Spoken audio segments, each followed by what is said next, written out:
Fine dining at 30,000 feet once meant more than just a warm tray of mystery meat. During the golden age of flying, passengers dined on gourmet meals, complete with silverware and white tablecloths. Now, I will guide you through what airline food was like during the golden age of flying. Seafood aspic was one of the more unusual dishes to grace the airline menus of the 1950s and 60s, a shimmering, molded masterpiece of shrimp, crab, and sometimes lobster, all delicately suspended in a gelatinous broth. If it sounds extravagant, that's because it was. Today, the thought of eating cold, seafood-infused gelatin on a plane might raise some eyebrows, but back then, it was a dish of sophistication, crafted to impress a clientele accustomed to dining in style. Presentation was everything. Meals were plated with precision on real porcelain, carried out by uniformed flight attendants trained in hospitality as much as safety. First-class service meant white linen napkins, silver cutlery, and a touch of European flair, ensuring passengers felt they were in a flying restaurant rather than a cramped metal tube hurtling through the sky. Taste, however, was a challenge. At high altitudes, pressurized cabins dulled the senses, making food seem bland. Airlines compensated by adding more salt and seasoning than they would on the ground. Seafood aspic, with its concentrated flavors and savory gelatin base, held up surprisingly well, delivering a bold, briny bite when other dishes struggled to make an impression. When a flight attendant arrived at your seat with a plate of delicately prepared, restaurant-quality cuisine, it reinforced the idea that flying was an experience, not just a means of transportation. Among the more refined offerings was lobster rillettes, a dish that transformed premium shellfish into a rich, spreadable delicacy. Slowly cooked and blended with butter, cream, and seasoning, it was a first-class favorite, served with toast points and a glass of chilled white wine. This was not a grab-and-go meal, it was meant to be savored. Every detail mattered. Meals weren't simply delivered in disposable trays, they were presented on elegant dishware, often with silverware that didn't bend at the slightest resistance. Airlines treated food service as part of the journey, a chance to impress well-heeled travelers who expected their in-flight meal to rival what they'd find in a fine dining restaurant. Of course, this level of decadence didn't last forever. As airlines shifted their focus from exclusivity to efficiency, gourmet meals became an unfortunate casualty. The 1980s ushered in cost-cutting measures, replacing dishes like lobster rillettes with shrink-wrapped sandwiches and mass-produced entrees. Airline food once had a reputation for being as refined as a meal in a Parisian bistro. Passengers in first class weren't handed prepackaged entrees. They were served multi-course meals that often featured slow-cooked delicacies. One of the most indulgent offerings was braised beef cheeks in red wine reduction, a dish that took an overlooked cut of meat and transformed it into something extraordinary.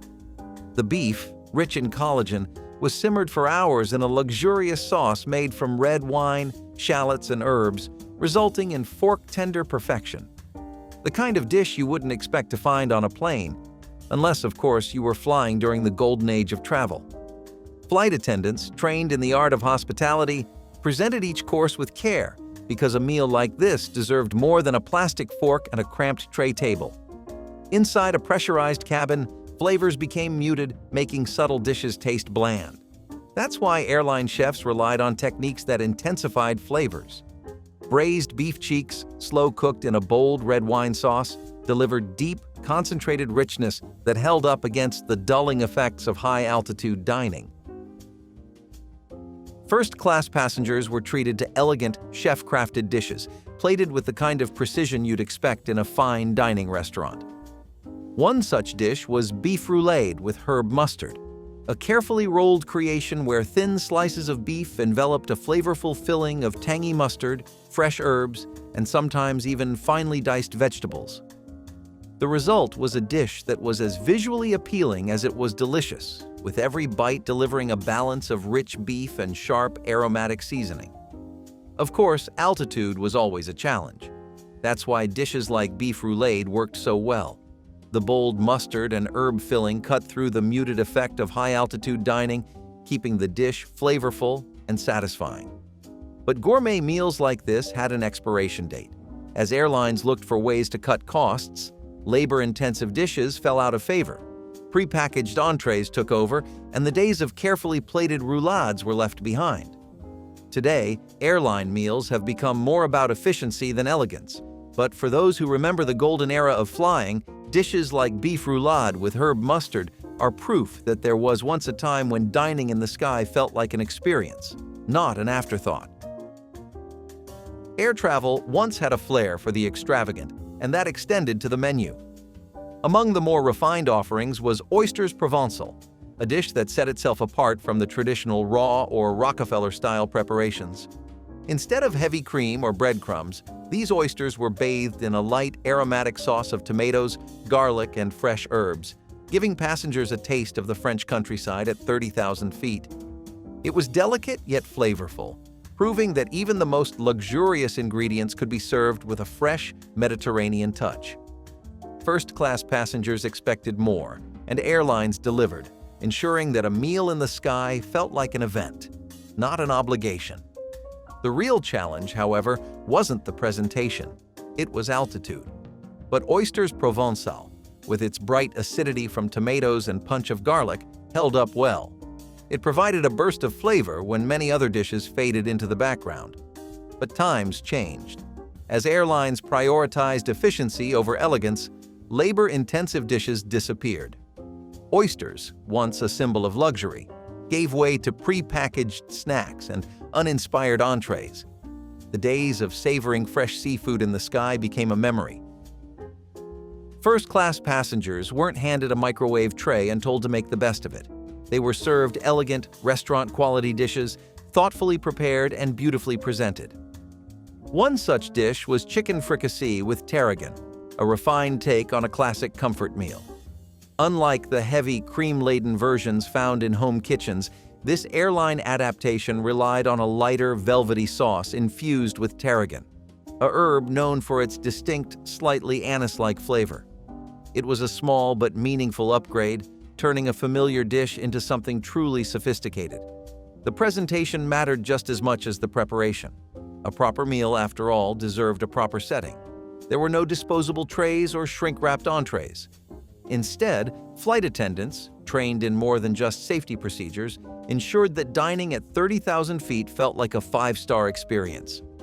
Of course, meals like this eventually disappeared.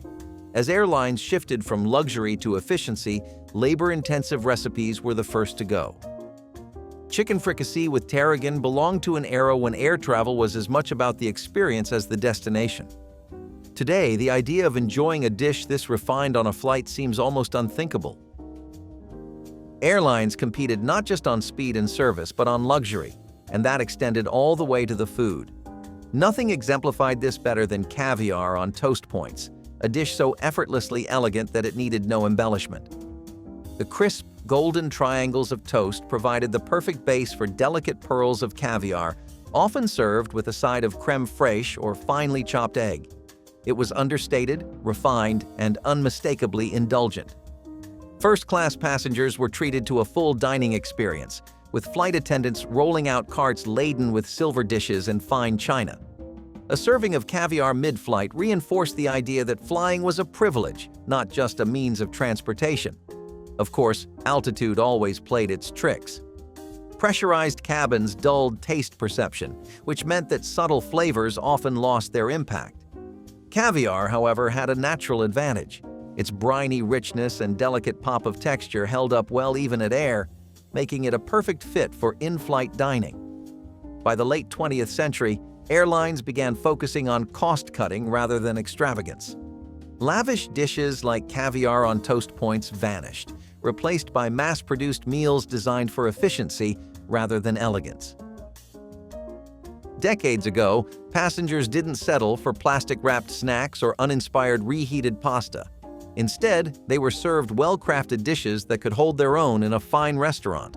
Among them was crab cakes with remoulade, a dish that balanced delicacy with boldness. Lightly seasoned crab was formed into golden brown patties, crisp on the outside and tender within, accompanied by a tangy, creamy remoulade that provided just the right amount of zest. It was seafood at its best, simple, elegant, and undeniably indulgent. But while the food was refined, altitude always posed a challenge. At cruising height, taste perception is dulled by dry cabin air and pressurization, making flavors seem muted. That's where remoulade came in. The punchy mix of mustard, capers, and spices counteracted the loss of flavor, ensuring that crab cakes still delivered their signature contrast of richness and zest. Yet, as the airline industry evolved, meals like this became a casualty of cost-cutting.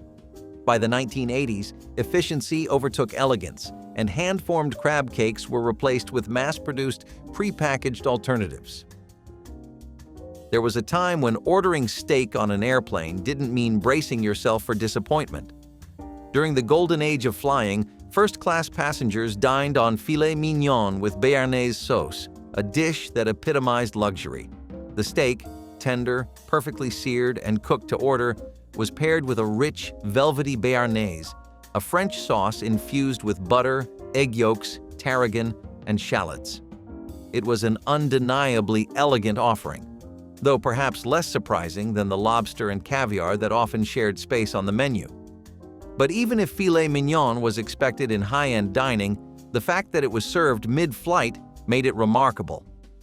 Every detail of the meal was designed to impress. Airlines took great care to present dishes on fine china with polished silverware and sometimes even tableside service. Flight attendants carefully arranged the setting, ensuring that dining in the sky felt as refined as dining in a top-tier steakhouse. But steak service at 500 miles per hour didn't last forever. As airlines transitioned from luxury to efficiency, complex meals like filet mignon with béarnaise sauce disappeared. Cooking steak to perfection on board wasn't cost-effective, and soon the days of slicing into a perfectly cooked filet in first class were gone. There was a time when passengers expecting a light yet sophisticated meal might have been served a smoked salmon platter, an elegant but familiar dish in the world of gourmet cuisine. Thinly sliced, delicately cured salmon was arranged alongside capers, red onion, and a squeeze of fresh lemon, often accompanied by a side of toast points or dark rye bread. It was simple but refined, proving that luxury didn't always have to be extravagant. But taste was always a challenge in flight. Pressurization dulled the senses, making flavors seem less vibrant. Fortunately, smoked salmon held up remarkably well. Its natural salinity and rich texture made it one of the few foods that didn't require excessive seasoning to remain flavorful in the dry, thin air of a cruising altitude. Yet, as airline budgets tightened, dishes like this became rare. Smoked salmon, once a staple of first-class service, was gradually replaced with cost-effective alternatives. The golden age of airline dining faded, leaving behind only memories, and perhaps a lingering craving for something more than a shrink-wrapped sandwich. Airline food wasn't always about flash and extravagance. Sometimes it was about subtlety, the kind of refined simplicity that made passengers feel like they were dining in a French bistro rather than a pressurized cabin. A prime example was pâté de campagne, a rustic, country-style spread that brought old-world charm to the skies.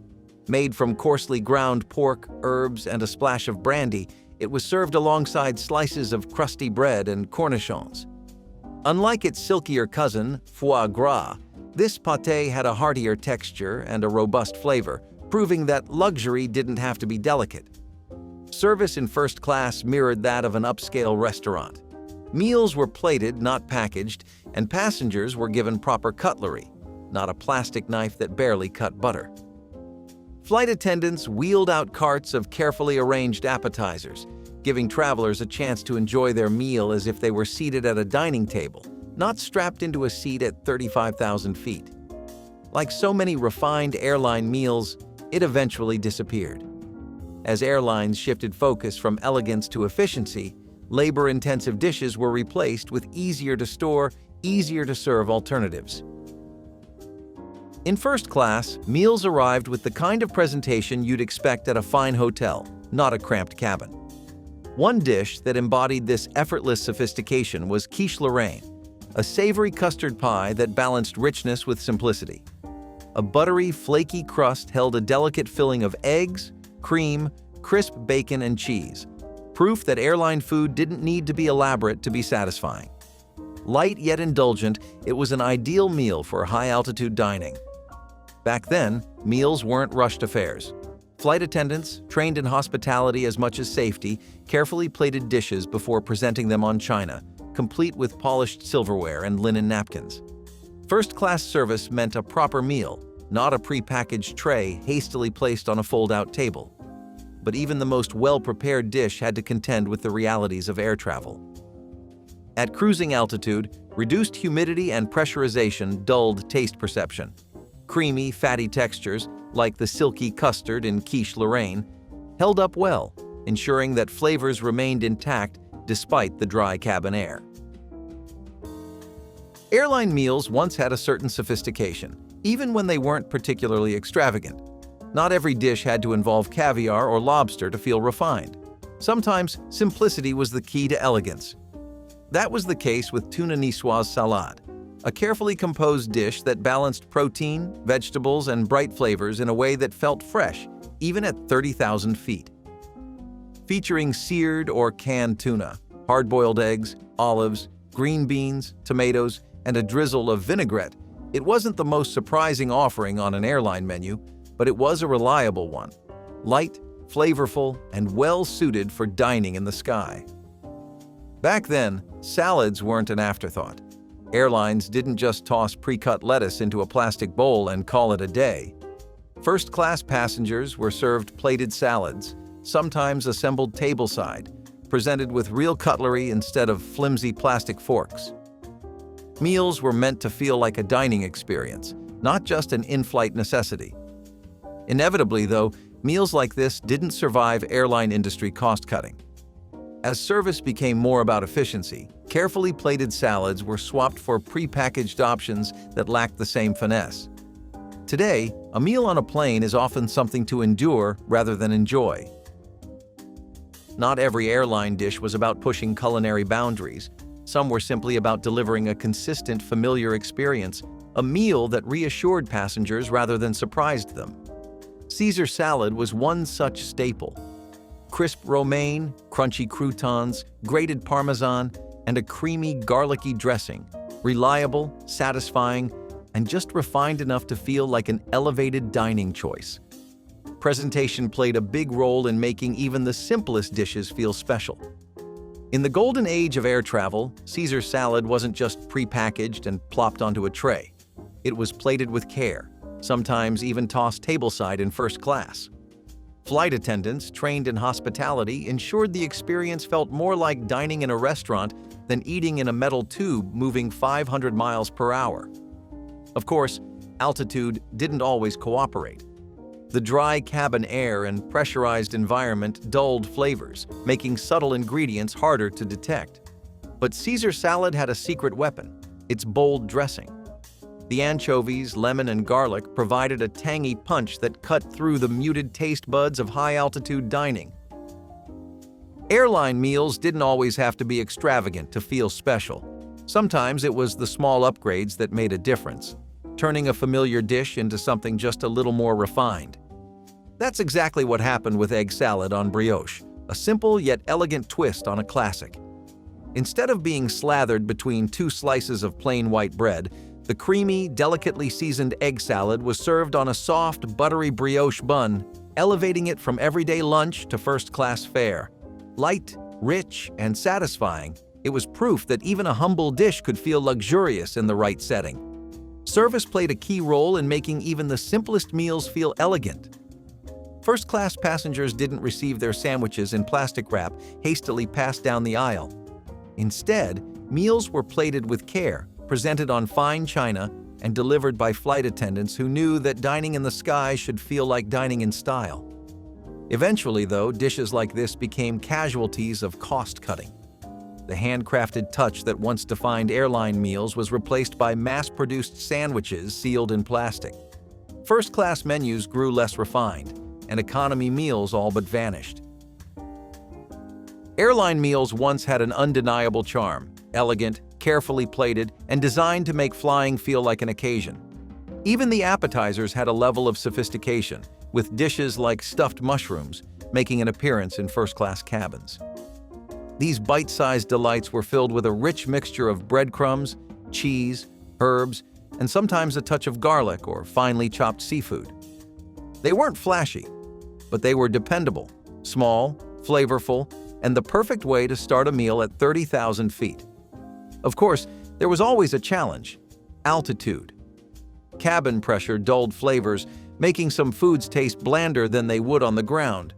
But these mushrooms had a secret weapon: umami.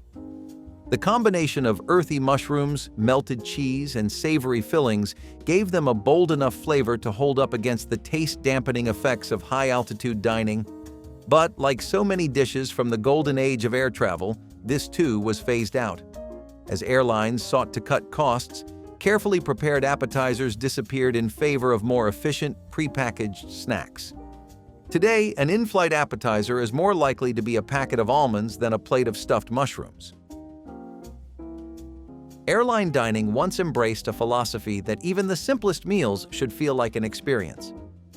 One such meal was roast beef au jus, a no-nonsense dish that relied on classic flavors rather than flashy ingredients. Thinly sliced, slow-roasted beef was paired with a light, flavorful broth, keeping it tender and rich without the need for heavy sauces. It wasn't extravagant, but it was dependable, the kind of meal that felt substantial, yet refined. The way it was served made all the difference. During the golden age of flying, meals didn't arrive in plastic trays or foil containers. Instead, they were plated on china, complete with polished silverware, and brought out on rolling carts. Flight attendants, trained in fine service, presented dishes with care, because even a straightforward entree like roast beef au jus deserved to be enjoyed properly. Of course, dishes like this didn't last forever. As airlines transitioned to mass-produced meals, carving stations and rolling carts were replaced with preheated trays. The days of slicing into tender roast beef mid-flight disappeared, replaced by meals designed more for convenience than quality. Airline menus once mirrored the kind of hospitality found in grand hotels: seasonal, thoughtful, and surprisingly festive. If you happened to be flying around the holidays, you might have been served turkey with cranberry compote, a comforting yet predictable pairing that evoked the feeling of a traditional holiday meal, even at 30,000 feet. The turkey, usually roasted and sliced, was accompanied by a tangy sweet cranberry compote, adding just enough contrast to keep things interesting. It was a dish meant to remind passengers of home, even when they were miles away from it. But taste was always a challenge in the air. Pressurized cabins muted flavors, making food seem blander than it was on the ground. Luckily, this dish had a built-in solution. The tartness of the cranberry compote cut through the dulling effects of altitude, keeping the turkey from tasting one-dimensional. As the industry shifted toward cost-cutting, meals like this became a casualty of efficiency. Elaborate plating disappeared, and seasonal dishes were phased out in favor of standardized, prepackaged options. Today, airline food is rarely tied to the time of year, let alone prepared with the same attention to detail. Airline meals once embraced a sense of comfort, familiar dishes served with a touch of elegance. In first-class cabins, even the most conventional meals were presented with care, making passengers feel as though they were dining in a high-end restaurant rather than hurtling through the sky at 500 miles per hour. One such dish was baked ham with pineapple glaze, a sweet and savory classic that brought a bit of warmth to in-flight dining. The ham, often slow-roasted and sliced thick, was coated in a sticky glaze of brown sugar, mustard, and pineapple juice, striking the right balance between rich and tangy. Presentation elevated even the simplest meals. First-class passengers didn't receive their ham in a plastic container with a flimsy fork. Meals were plated on fine china, served with polished silverware, and delivered with an attention to detail that made flying feel special. Of course, as airlines prioritized efficiency over luxury, carefully prepared dishes like this disappeared. The rolling carts of beautifully plated meals were replaced by heat-and-serve trays, and in-flight dining became less about indulgence and more about convenience. Not every airline dish had to be the star of the show. Some were quiet but essential players, complementing the main course without demanding attention. Wild rice pilaf was one such side, earthy, nutty, and well-seasoned, but never the reason someone booked a first-class ticket. Cooked with broth, herbs, and sometimes a mix of vegetables or toasted nuts, it was a step up from plain white rice, offering more depth and texture while pairing effortlessly with everything from roasted meats to seafood. Even side dishes were presented with care during the golden age of flying. Meals were plated on fine china, with silverware that didn't bend at the first sign of resistance. Flight attendants, trained in refined service, ensured that even a humble scoop of wild rice pilaf was neatly arranged alongside the main course. Of course, altitude played its usual tricks. Pressurized cabins dulled flavors, making bland foods even blander. Fortunately, pilaf had an advantage. The natural nuttiness of wild rice, combined with well-seasoned broth, helped it maintain its depth of flavor even in the dry, thin air. As airlines cut costs, dishes like wild rice pilaf disappeared, replaced by simpler, mass-produced sides that required less preparation. Some airline dishes weren't about luxury or novelty, they were about comfort. First-class passengers didn't just get extravagant cuts of meat and delicate seafood, they were also served familiar, satisfying sides that balanced the meal. One of the richest was creamed spinach, a velvety, indulgent dish that transformed humble greens into something smooth, buttery, and deeply satisfying.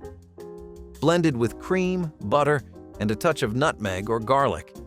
It wasn't the kind of side dish that stole the spotlight, but it was exactly the kind of thing that made a meal feel complete. Airline meals during the Golden Age weren't about efficiency. Presentation mattered, even for something as simple as spinach. Dishes were plated carefully, with each component arranged to look as good as it tasted.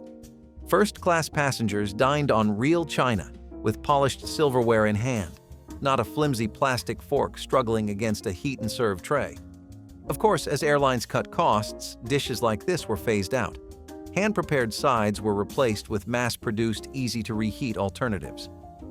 Today, airline meals rarely feature anything as indulgent as creamed spinach. Not every airline dish was about indulgence. While first-class passengers were often treated to rich, buttery entrees, lighter fare had its place too. A dish like prawn and avocado salad was designed for those who preferred something fresh and elegant without the weight of heavy sauces or creams. Plump, chilled prawns rested atop ripe avocado slices, often accompanied by crisp greens and a citrus vinaigrette.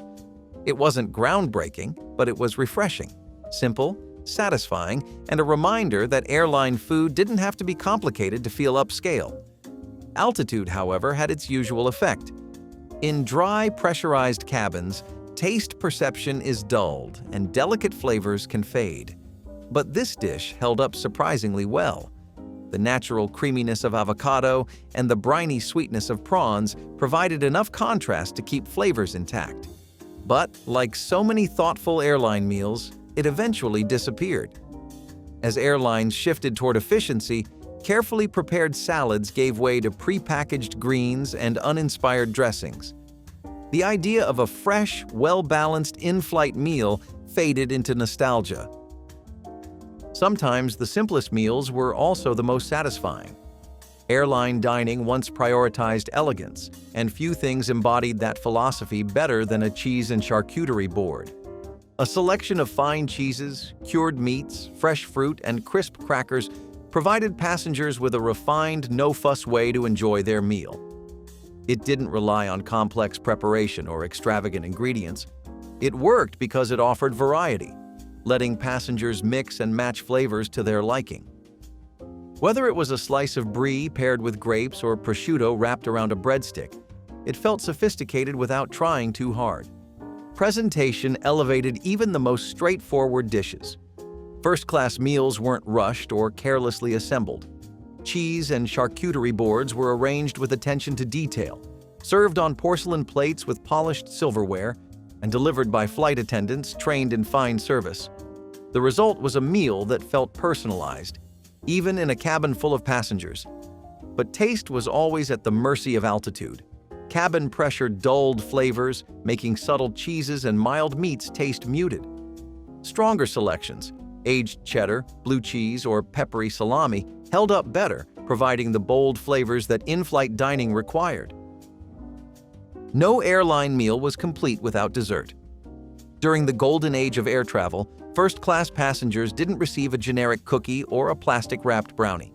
Instead, they were offered elegant, restaurant-style confections, like chocolate mousse, a luxuriously smooth yet familiar choice that delivered a rich, velvety finish to any meal. Light yet indulgent, it struck the perfect balance between decadence and approachability. It wasn't the flashiest dessert on the menu, but it was a reliable crowd pleaser, proving that sometimes simplicity was the best way to end a meal.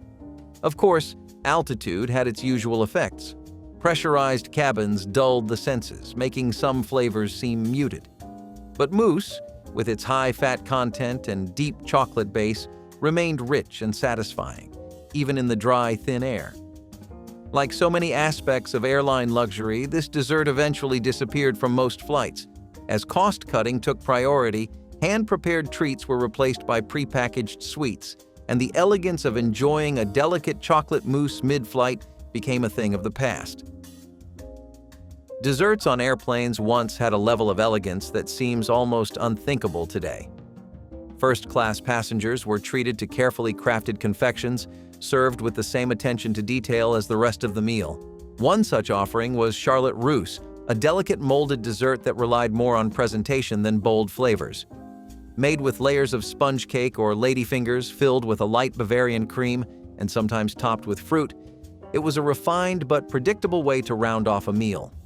Back then, service mattered just as much as the food itself. Desserts weren't handed out in plastic cups or unceremoniously plopped onto a tray. Instead, they were plated with precision, brought out on fine china, and served with silver spoons, not the disposable kind that barely make it through a meal. Flight attendants, trained in refined hospitality, ensured that even a simple dessert like Charlotte Russe felt special. Inevitably, desserts like this faded from airline menus. As cost-cutting took priority, individually crafted confections gave way to prepackaged alternatives. Geno's pizza rolls are bite-sized turnovers filled with pizza ingredients, such as cheese, tomato sauce, and toppings. The original recipe, created by Geno Paolucci in the late 1960s, was known for its distinct flavor and crispy texture. Paolucci was inspired to create the rolls after noticing the popularity of frozen snacks, and his Italian heritage influenced the flavors. The rolls are made by wrapping a thin dough around a savory filling, then baking or frying until golden and crispy. The original recipe included a blend of cheeses, tomato sauce, and spices, creating a rich and satisfying taste. The rolls can be customized with various fillings such as pepperoni or sausage to suit different preferences. Geno's pizza rolls offer a quick and delicious way to enjoy pizza flavors in a portable format, making them a popular snack or party food. We have talked a lot about the south and western parts of America, but there were more routes than just those, and names like Northeast Airlines would fill the demand soon enough. This was originally Boston Maine Airways, and it had a big route all over the north and northeastern parts of America. Later on, it would add stops like Canada and the Bahamas. Northeast Airlines were typically a pretty tame presence as compared to some of the other carriers here, and that probably explains why it ended up being taken over by Delta Airlines in '72. This merger would mix the routes that Northeast Airlines already established and add flights to New England internationally. We are pretty sad to see this one go, because it seemed like a unique experience throughout the skies. Green bean casserole started out as a traditional Thanksgiving meal, but because of how much everyone loved it, it soon became a year-round delicacy. This one was also created as a creative way to market Campbell's cream of mushroom soup. When canned soups first hit the food aisle at grocery stores, many people were skeptical about them. Introducing new recipes was a way of encouraging people to add them to their daily meals, and Grandma really followed through with this one. The original recipe, known as the green bean bake, was developed by Dorcas Riley, a home economist at Campbell's. It combined green beans, cream of mushroom soup, and fried onions, and it was published in the company's recipe booklet. Our sweet old grandmas decided to make this one better by adding their own twists to the original recipe. Although traditionally rich and creamy, there were lighter versions of green bean casserole that used lower fat ingredients or alternative toppings to make it healthier. Stuffed pork chops are a comforting classic, stuffed to the brim with a savory blend and often served dripping in rich gravy. This dish found its place in the hearts of Americans in the mid-20th century, particularly loved in the Midwest and southern states. The preparation starts by cutting a pocket into pork chops, which are then filled with a stuffing made from breadcrumbs, onions, celery, and herbs. Once stuffed, the chops are browned until they sport a perfect golden crust, then baked to tender perfection. A favorite for family dinners and Sunday roasts, its hearty and filling nature made it a beloved meal. Stuffed pork chops are a testament to the versatility of pork, accommodating a variety of stuffings from apples to mushrooms, allowing everyone to tailor it to their taste.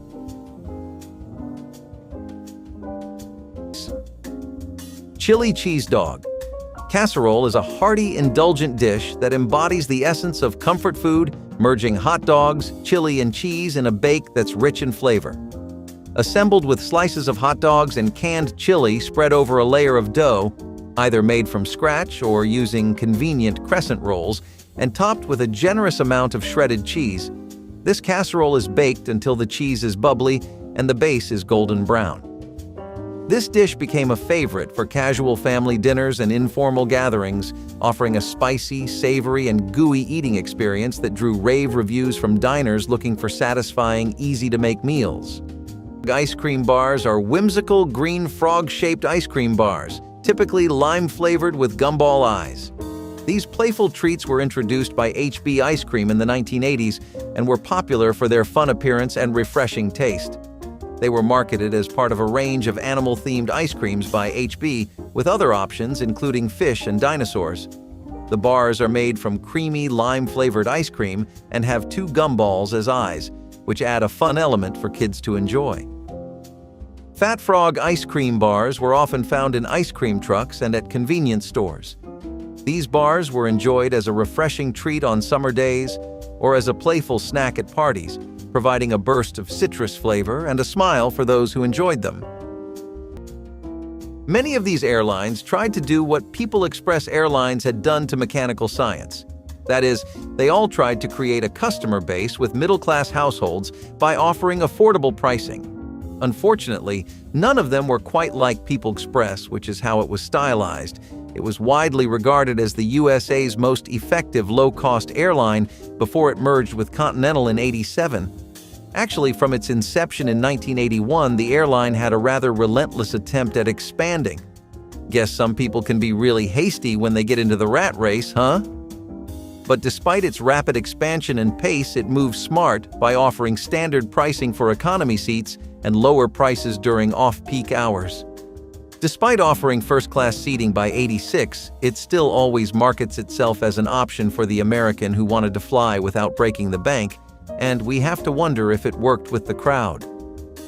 Cheese and potatoes are like a match made in heaven, and Grandma's cheesy, scalloped potatoes was straight out of any cheese lover's dream. So this casserole tastes even better than it looked, and let me tell you, it looked finger-licking delicious. The term scalloped comes from the French word escalope, which originally referred to thin slices of meat. However, in the case of scalloped potatoes, it refers to the thinly sliced potatoes used in the dish. Many grandmas used old-fashioned methods to make their cheesy, scalloped potatoes, including hand-slicing the potatoes thinly, layering them with love, and cooking them slowly. Some even added secret ingredients they swear by, like a dash of nutmeg, a hint of garlic, or even a sprinkle of paprika for added flavor. The best part about this one was its crispy crust, and I'm sure you remember fighting all your siblings for the bigger chunk of it. This dish wasn't only tasty, but was also practical. It was a one-pot wonder, meaning it could be cooked and served in the same dish, making cleanup a breeze. I'm sure Grandma loved that. Eggplant parmesan is a hearty Italian-American favorite that layers crispy breaded eggplant slices with marinara sauce and cheese. This vegetarian delight originally hails from southern Italy, known there as melanzane alla parmigiana, and made its way to American shores with Italian immigrants in the late 19th and early 20th centuries. The classic approach involves slicing the eggplant, breading it, and frying it until it's just the right shade of golden brown. These crispy slices are then layered with marinara sauce and a generous helping of mozzarella or parmesan, and baked until the cheese bubbles with joy. Eggplant parmesan became a staple in meatless meal traditions, particularly appreciated during the Lenten season among Catholic families in America. Gaining a firm foothold in American Italian eateries during the 20th century, it often comes served with a side of pasta or bread, rounding out a truly satisfying meal. Taste the innovation in every hearty bite of Jiffy ground beef cornbread casserole, a triumph of American home cooking. Rising to popularity in the mid-20th century, this casserole marries seasoned ground beef with the simplicity of Jiffy cornbread mix, a product that became a staple in American kitchens following its introduction in the 1930s by the Chelsea Milling Company. The preparation involves browning ground beef with onions, garlic, and a medley of spices, then layering it in a baking dish, topping it with a batter made from the iconic cornbread mix.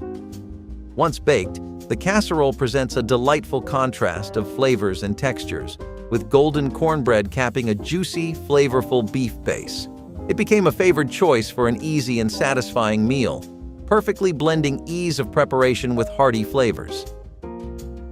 Flintstones push-up pops are frozen sherbet treats in a tube, featuring characters from the Flintstones on the packaging. These nostalgic treats were introduced in the 1990s by Nestlé, capturing the hearts of children with their fruity and creamy refreshment. The pops are pushed up from the bottom, offering a fun and interactive way to enjoy a cold treat. Flintstones Push Up. Pops come in a variety of fruity flavors such as orange, grape, and cherry, and they are made with a blend of sherbet and ice cream for a smooth and refreshing texture. The sherbet mixture provides a burst of flavor, while the ice cream base offers a creamy finish, creating a delightful contrast. Flintstones Push-Up Pops were often enjoyed as an after-school snack or a summertime refreshment, making them a beloved part of many childhood memories. While businesses like National Airlines bided their time and put in work consistently, others like Braniff International Airways got busy in a jungle-like market. Dominating the Midwestern and Southwestern routes throughout Central and South America, it was a major airline throughout the 30s to 60s and rose to prominence by acquiring many companies. They were based mostly in Dallas but had holdings and subsidiaries over the nation, and it is quite ironic that this is how they made their bread. If you are wondering why, then it is because Braniff actually met its end in the same way. After being negatively impacted by the strict airline deregulations that happened in the early 70s, Braniff could not handle the overexpansion it brought on itself and eventually was bought out. The parent company purchased all assets in the company for a pretty penny, but even they could not make it a sustainable moneymaker. Leftover turkey in the fridge? Consider it your lucky day because that used to call for Grandma's legendary turkey noodle casserole. This casserole made mornings after Thanksgiving something to look forward to. This was the go-to recipe for using up leftover turkey and noodles after Thanksgiving or Christmas. All Grandma had to do was mix in the ingredients and add a topping made from breadcrumbs, crushed crackers, or even fried onions. Like most of the casseroles on this list, this was also a one-dish wonder and didn't require much labor. And you know Gram used to be tired from making us a grand feast the night before, so this was an easy way to serve something delicious on the dining table without putting in too much effort. This was a kid-friendly meal that appealed to even the pickiest eaters. What's not to love about a creamy sauce and some noodles all drenched in cheese? Salmon kalibiak is a dish of luxury, with salmon fillet wrapped in puff pastry, along with rice and mushrooms, originating from Russia where it's known as kulebyaka. The name stems from the Russian word for a type of rich, filled pie. The traditional setup lays a seasoned salmon fillet on a bed of cooked rice and mushrooms, then envelops it in puff pastry, which bakes to a golden flakiness.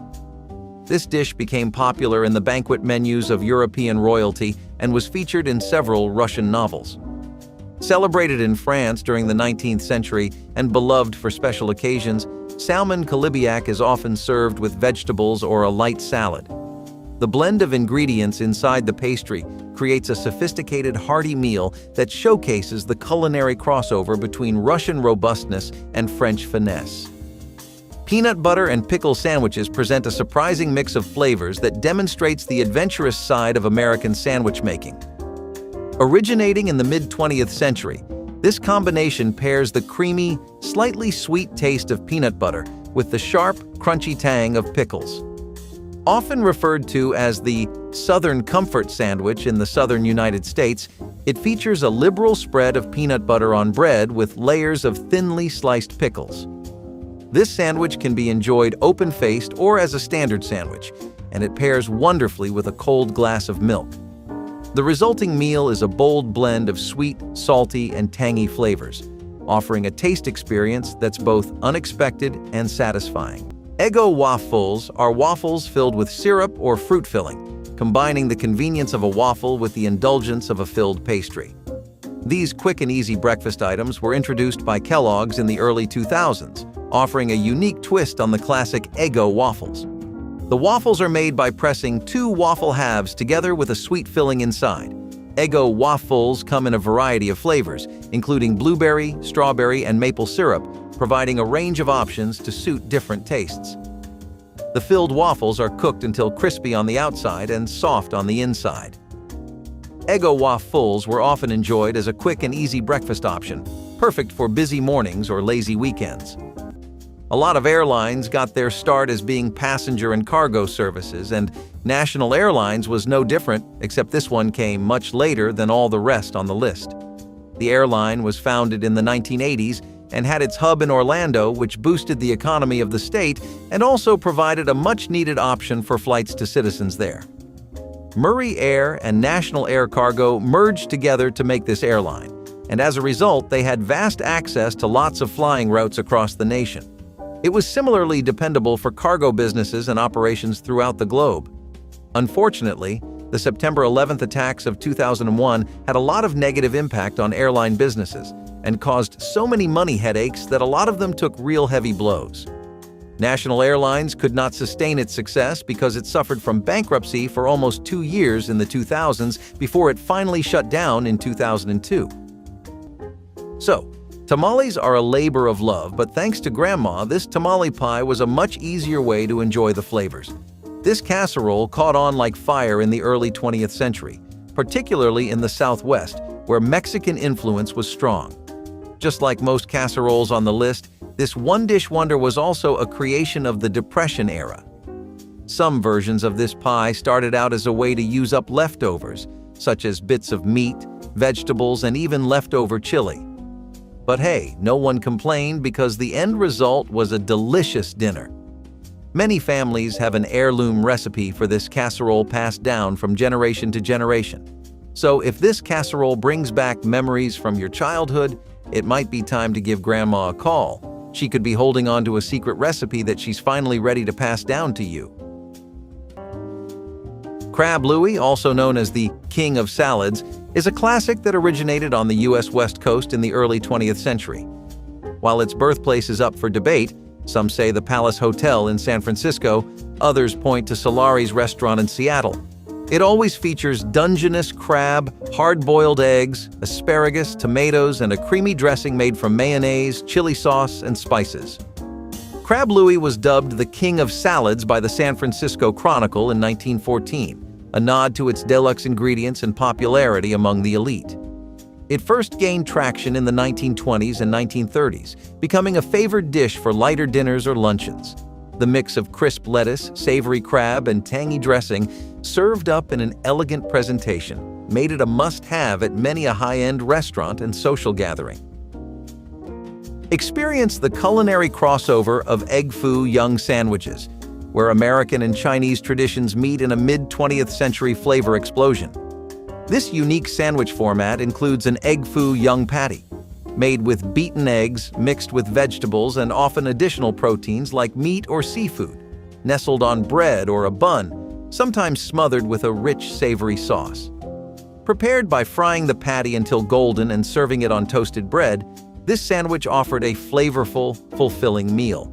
With fillings typically including bean sprouts, mushrooms, and onions, and options for shrimp or pork, It provided a satisfying blend of textures and tastes, becoming a favored lunch or dinner choice served with a side salad or light soup.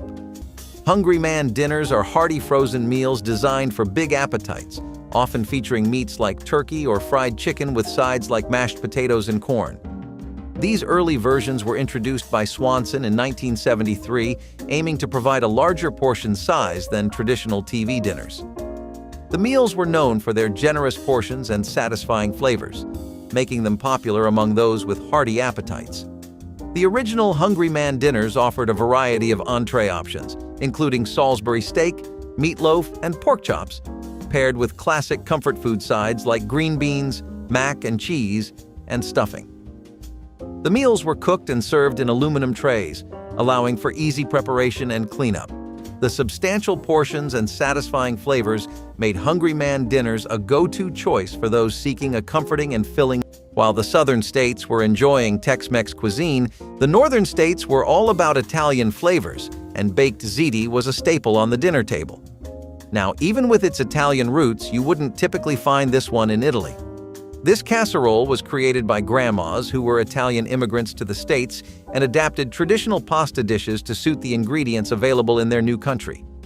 Baked ziti was pretty much the long-lost cousin of lasagna, with the classic version including ziti pasta, marinara sauce, ricotta, and mozzarella cheese. The ziti pasta used in the dish was tubular and smooth, which makes it ideal for holding onto the sauce and cheese. This one was a hit at Sunday dinners and had everyone coming back for seconds. Remember when veal marsala is an elegant Italian dish that features tender veal cutlets simmered in a rich marsala wine sauce. Originating in Sicily, where marsala wine has been a staple since the 18th century, this dish made a splash in Italian-American kitchens in the mid-20th century. The classic method involves lightly flouring the veal cutlets, then pan-frying them in butter until they're beautifully browned. The magic happens when the pan is deglazed with marsala wine, adding mushrooms and sometimes cream to create a sauce that's both sweet and savory. As Italian restaurants in America evolved to showcase regional specialties, veal marsala emerged as a sophisticated favorite, commonly served with pasta or potatoes to enhance the tender veal with its robust marsala sauce. Tuna Jello. Salad is a striking example of mid-20th century American culinary creativity, combining seemingly incongruous ingredients like canned tuna and lime-flavored gelatin. This dish first emerged in the 1950s, a time when gelatin salads were all the rage. The process involves dissolving lime jello in hot water and mixing it with canned tuna, finely chopped celery, pimento, and hard-boiled eggs, then letting it set until firm.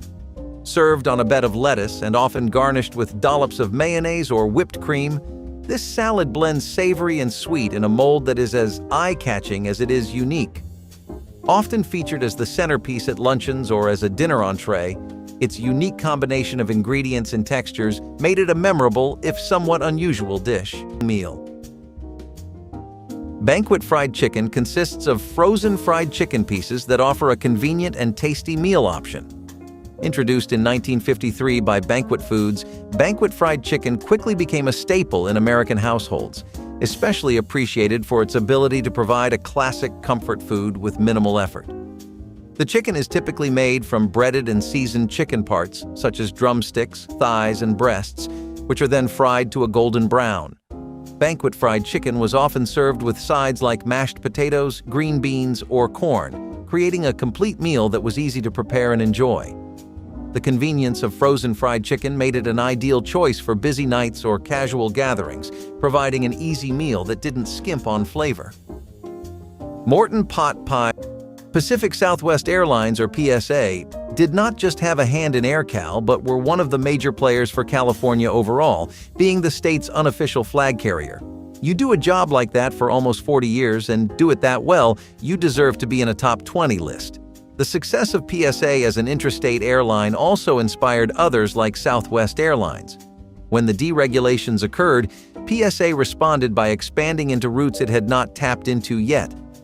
Unfortunately, its performance was less than what the bigwigs wanted. In 1986, US Air bought PSA, and by 1991, it was fully a part of the company. It is funny how it can take so long to build as strong of a market presence as PSA, and it only takes a couple for it to vanish.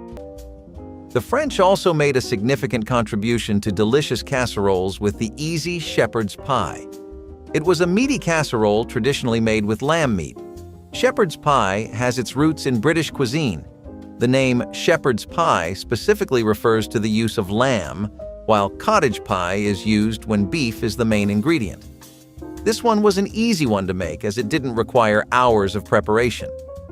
The dish became popular in the UK during the 19th century, particularly after the introduction of potatoes in the late 18th century.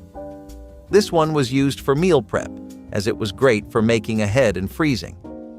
It was known as hachis parmentier in French cuisine, but different countries came up with their own version of the shepherd's pie.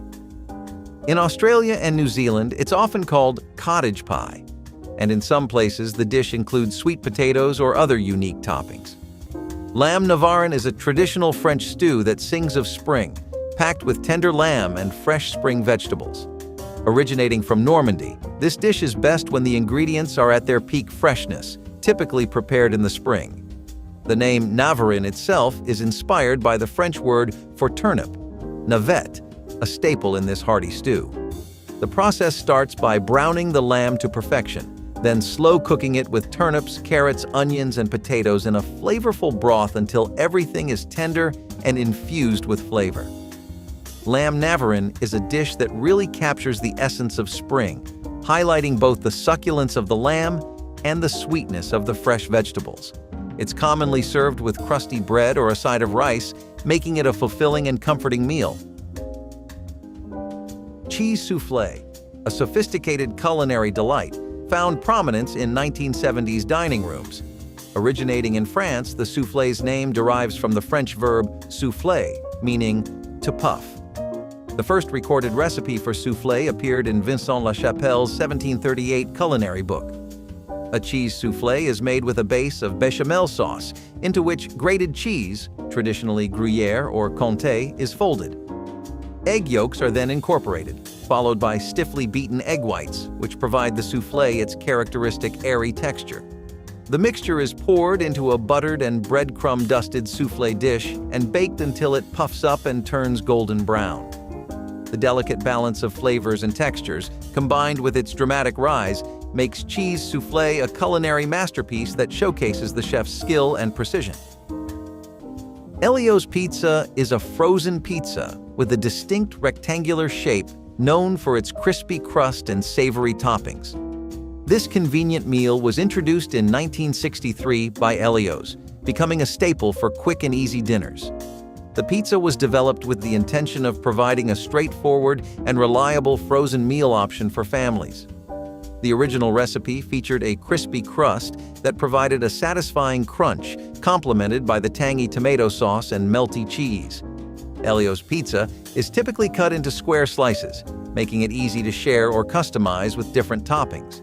The rectangular shape also made it easy to fit into toasters and ovens for quick reheating.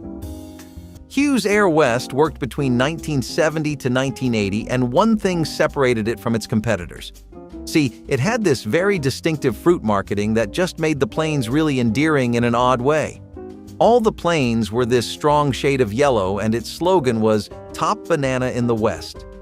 Only 10 years later, after it started in 1970, it would be bought by Republic Airlines, so we guess it was not Top Banana for too long. That also got merged into Northwest Airlines, which was eventually overtaken by Delta Airlines in 2010. This industry really thrives off of merging and takeovers, does it not? Still, for the brief time it did last, it was a reliable and cute experience, and even if it was just a simple coloring trick, people did want to ride in a yellow plane. Chicken divan is all about comfort, featuring chicken and broccoli smothered in a creamy cheese sauce, baked to perfection. It originated in the early 20th century at the Divan Parisien restaurant in New York City, named for the very place that concocted it. Initially designed as a showcase of the chef's skills in French cooking, chicken divan made its mark in the mid-20th century as a dish that blended sophistication with simplicity. To make it, Layer cooked chicken and broccoli in a baking dish, pour over a sauce made from butter, flour, cream, and cheese, and bake until it's golden and bubbly.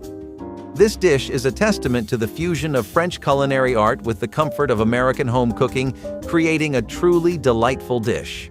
Ravioli sandwiches are an unconventional, playful lunch option that taps into the beloved flavors of Italian cuisine while embracing the convenience of a sandwich. These emerged likely in response to the popularity of canned ravioli introduced by Chef Boyardee in the 1930s. The sandwich involves placing canned ravioli, filled with meat or cheese, between slices of bread, which can be toasted or grilled to meld the flavors and add a textural contrast to the soft ravioli filling.